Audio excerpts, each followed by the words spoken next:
বন্যা ঝুঁকিতে দেশের আরও 10 জেলা সতর্কতা জারি। আসসালামু আলাইকুম।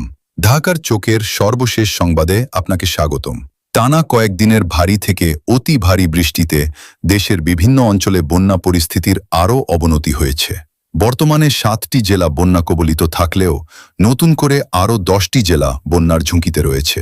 শনিবার সন্ধ্যায় পানি উন্নয়ন বোর্ডের বন্যা পূর্বাভাস ও সতর্কীকরণ কেন্দ্র জানিয়েছে, আগামী 24 ঘণ্টায় উত্তর পূর্বাঞ্চলের সিলেট, সুনামগঞ্জ, নেত্রকোনা, শেরপুর ও ময়মনসিংহ জেলার নদী সংলগ্ন নিম্নাঞ্চলে স্বল্পমেয়াদী বন্যা দেখা দিতে পারে।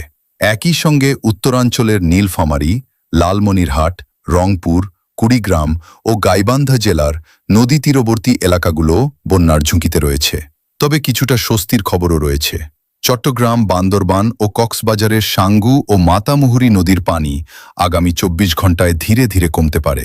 একইভাবে মৌলভীবাজার ও হবিগঞ্জের মনু, ধলাই ও খোয়াই নদীর পানিও কমার সম্ভাবনা রয়েছে।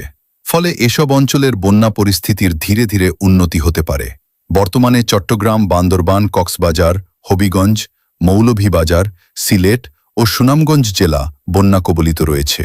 এছাড়া ফেনী, খাগড়াছড়ি, নেত্রকোনা, শেরপুর, ময়মনসিংহ, নীলফামারী, লালমনিরহাট, রংপুর, কুড়িগ্রাম ও গাইবান্ধা জেলাকে উচ্চ ঝুঁকিতে রাখা হয়েছে। প্রশাসনের পক্ষ থেকে নদী সংলগ্ন নিম্নাঞ্চলের বাসিন্দাদের সতর্ক থাকার এবং প্রয়োজন হলে নিরাপদ আশ্রয়ে সরে যাওয়ার আহ্বান জানানো হয়েছে। এ ছিল ঢাকার চোখের সর্বশেষ সংবাদ। আরও নির্ভরযোগ্য ও দ্রুত খবর পেতে আমাদের সঙ্গে থাকুন। ধন্যবাদ।